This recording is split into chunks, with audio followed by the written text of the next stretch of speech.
Comenzamos día con una meditación cortico y poderoso. Awe Dios que papo medita. Presenta pa Romaida Stasia.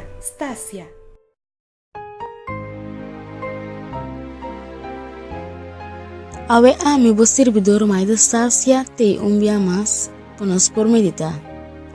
O título de nossa meditação de Awe tabisa com gente por queja se subida tu den emanan de Deus.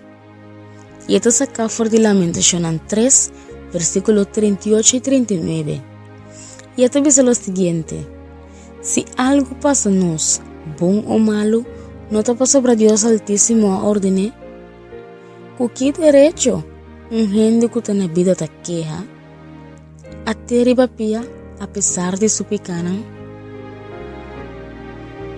Mina saki ko aba que comprende awe baudia versículo aqui. Pero um cosme que bisabo, que tudo que passa nós, seja bom ou malo segundo nosso conceito, ta obra ba bom. Saco tudo que sucede, ta Deus sua vontade. Ta pensei nós como gente, nós não mestre reclamar que passa nós. Qualquer situação que nós pode enfrentar, por exemplo, se nós pode ganhar acidente, que é portar, lá que nós está agradecido. Pois para suceder pior, quanto bia, nós está queja se nós temos que em distância, pero é um simpia tá angela, tá desejar, e tá tem supia não, para por servir Senhor. Lá que nós está agradecido, pois para Deus sua graça tá suficiente para nós. Me quero meditar e versículo aqui.